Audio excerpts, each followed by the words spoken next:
and welcome back to my channel. Today I will be wrapping up everything that I read in June.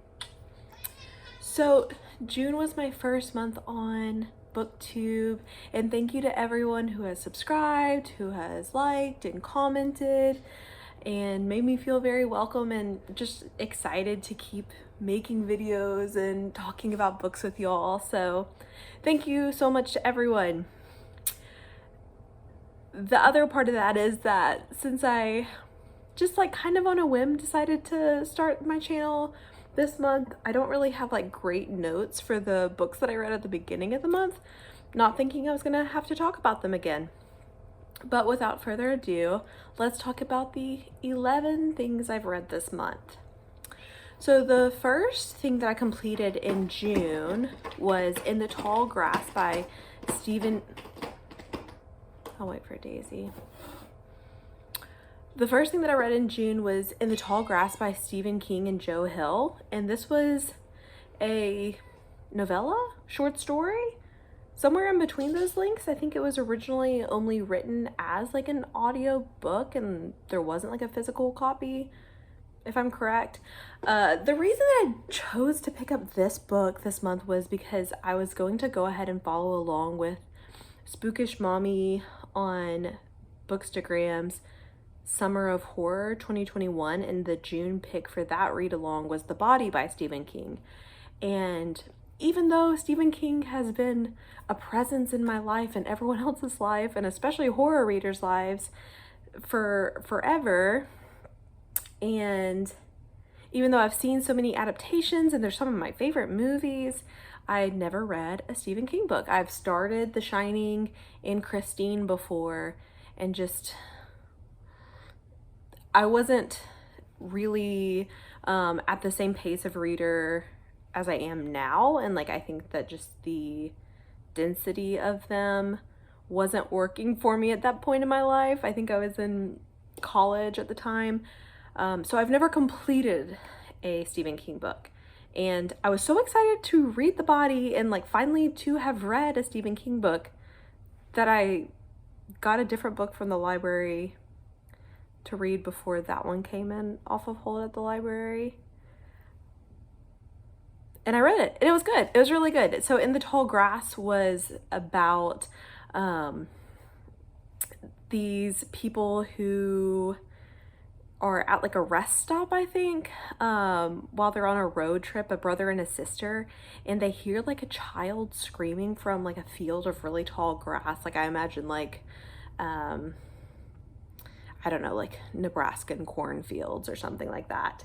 And there's a child screaming for help, and the mom is do not come in here, just don't come in. And so they go in because there's a child screaming, and then they can't get out, and there's weird time stuff going on. I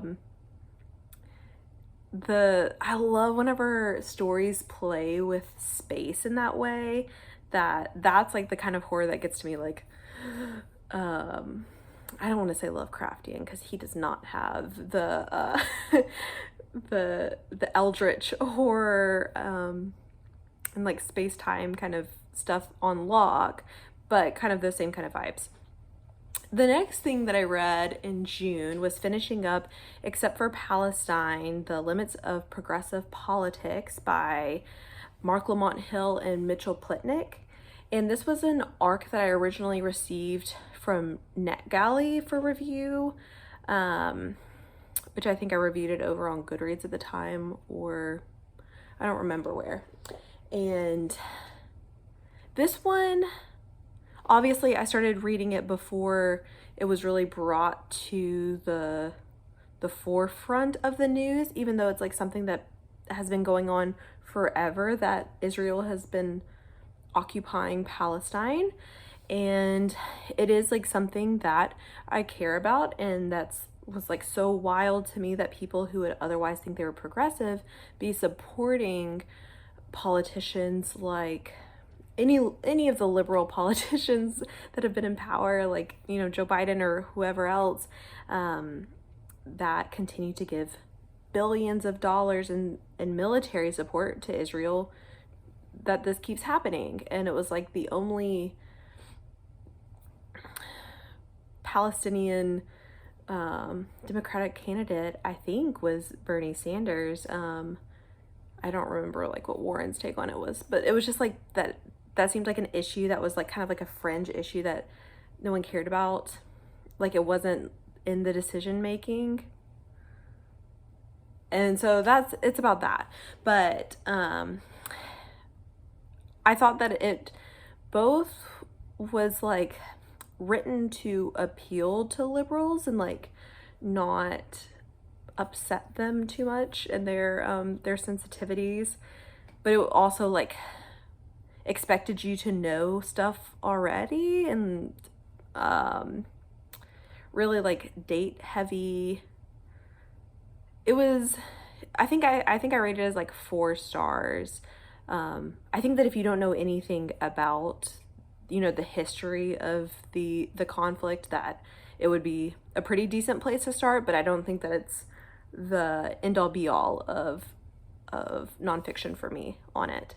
So the next thing I read was actually reading The Body by Stephen King, and I read this on audiobook too, and it had a lot of like what I think of as Stephen King kind of vibes, like small town vibes from what I remember of Christine, where like everyone's always like talking like they're in like a, you know, Leave It to Beaver scene, like just kind of like outdated, but like there's a little bit of a charm to it. I didn't know exactly like how much I loved it whenever I was reading it until there's like this massive like a tone difference between like that small town like quirkiness and like it's a coming of age story for young boys and like their like childish relationships with each other and like that desire to leave your family and to grow up, but then like actually faced with the maturity of the body in question. So it's a story about like this group of kids that want to go see a dead body. Whenever they actually do see the body, like spoiler, they see the body. The tone differences was really cool. So I'm glad that I have read it. I won't say it like knocked my socks off or anything like that. But I'm glad that I read it, and I think it's cool. And I want to see Stand By Me. I think I would probably like the movie better, and I think that's probably going to be true for Stephen King in general for me, that I think that his ideas and stories are really cool, but like the actual writing style doesn't do a lot for me. But I'm interested to see if like the stories that I haven't seen the adaptations of that I think would be like my favorite. Like I did see Pet Sematary, but I wasn't fully paying attention. And Salem's Lot, like I think that those stories, like if I was gonna love any of the books, those would be the ones that I loved.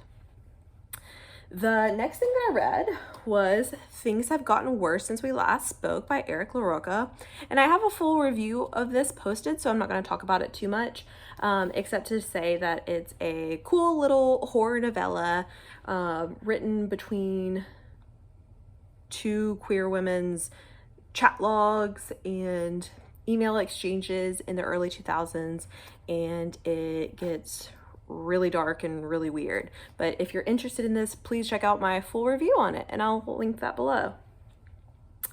The next thing that I read was Ola Poppy by John Paul Brammer, and I talked about this in my queer book recommendations if you watched that, and if you didn't, I'll link it down below. That was at the end of my Pride vlog.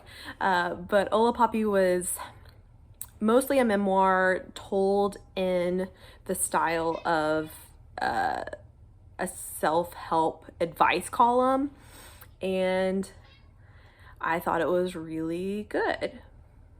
Mostly a memoir about him and like his navigation of you know, being biracial, being queer in or like conservative small town, then like his experiences working in like the writing culture of New York City, and really good. Just gonna recommend it. Definitely check him out, and his Twitter is hilarious if you are on Twitter. I want to check him out there. The next thing that I read was On Juneteenth by Annette Gordon Reed. I read this the week of Juneteenth. This is, you can see it's like pretty tiny, and it's a mix of memoir, not necessarily memoir, but personal essays that are tied into the American history. So she tells like true American history and Texan history, and it's about our need for origin stories and mythologizing our origin stories, and in ways that like people cling to origin stories and need origin stories to know who they are, but how often that's been at the expense of the truth, and giving people entitlement to things that aren't theirs. And this was really good.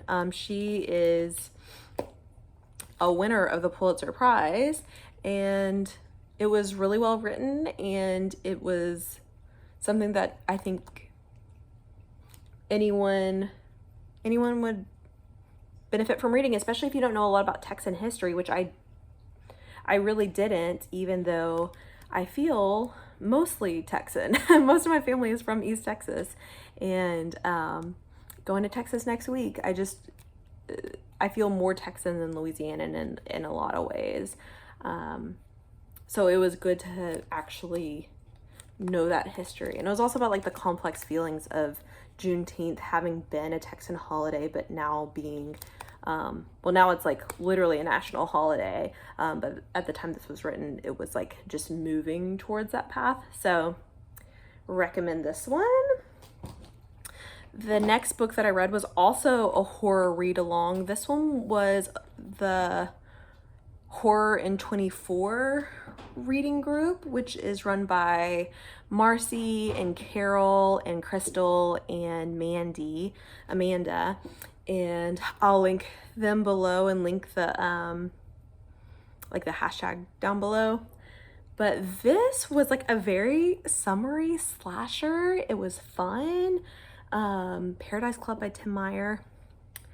It was about these people that get like an all expense paid vacation to an island, and then like a sinister game emerges. It's kind of like the Hunger Games, the Purge kind of thing.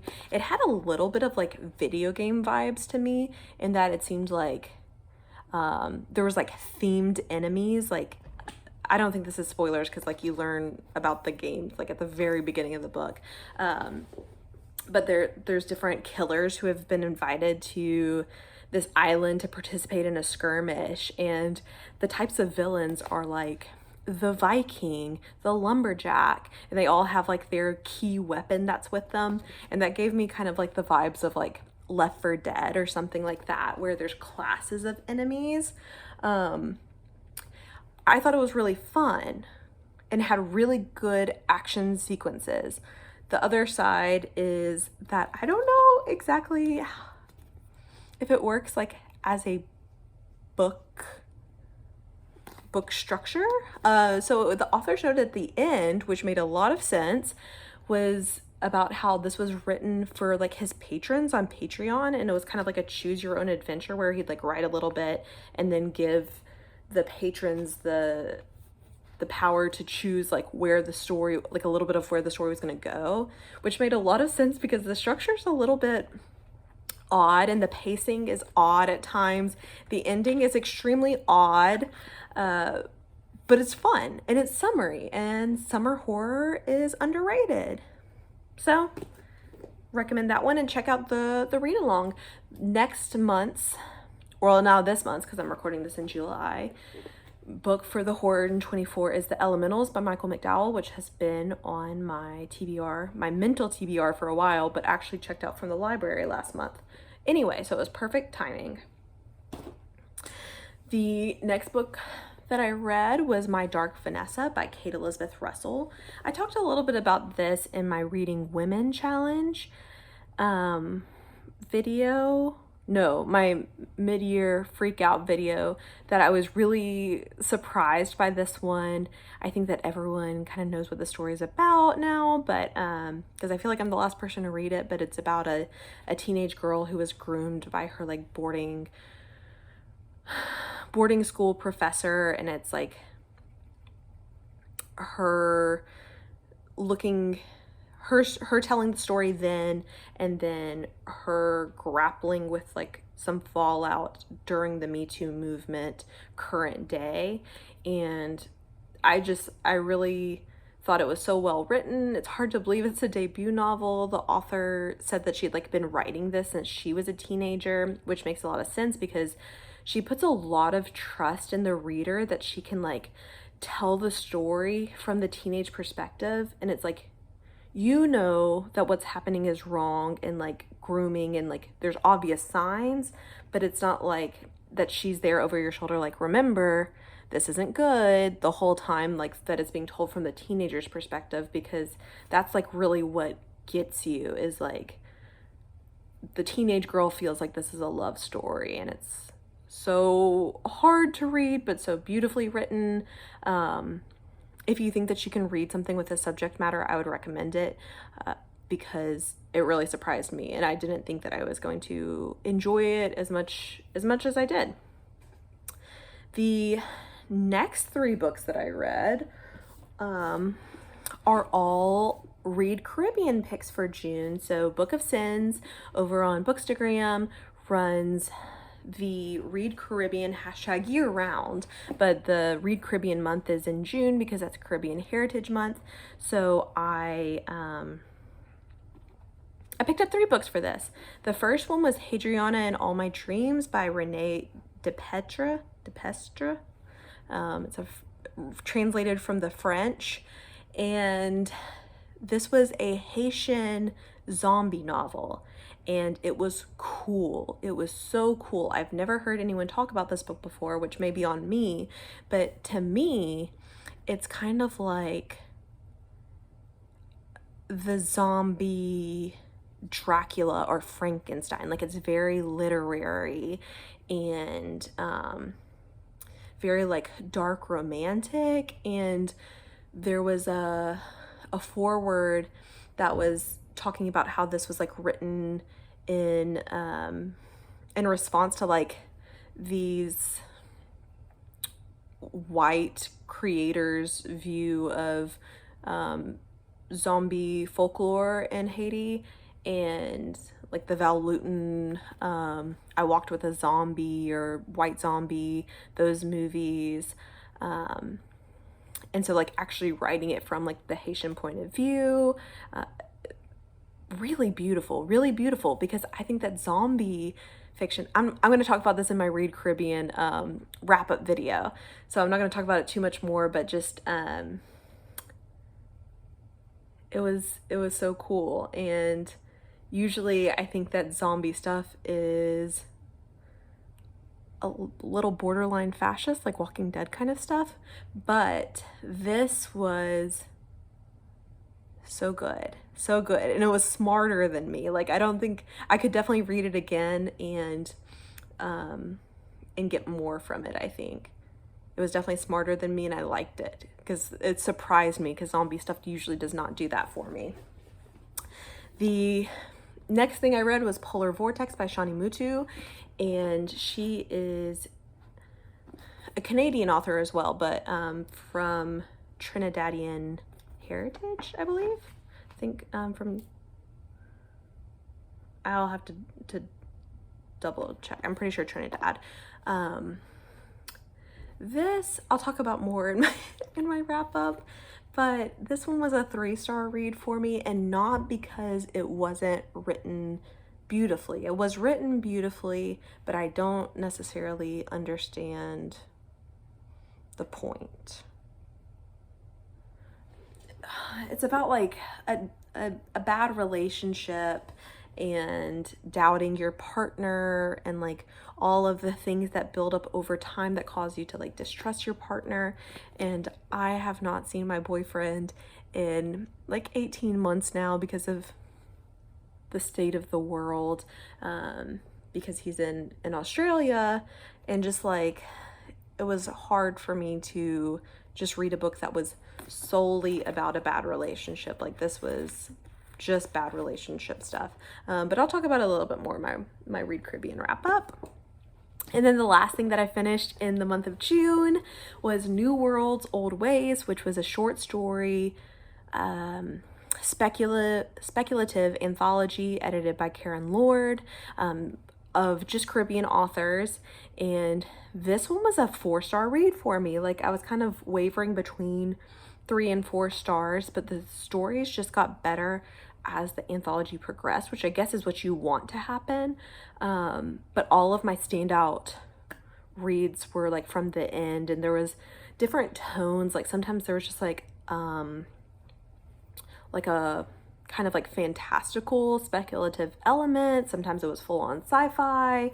I wouldn't say there was really like any horror, but like there was you know, like teleportation stories and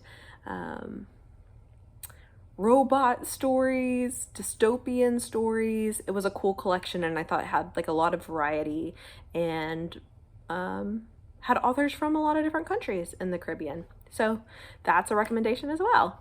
It was really overall a really good reading month. 11 books is pretty good for me. And of the books I read, the one that I liked the least was Polar Vortex, which was like technically really well written. It just wasn't for me at this point in time because it's hard for me just to read about a bad relationship when I miss my boyfriend so much. And it's like, it's also a queer relationship. And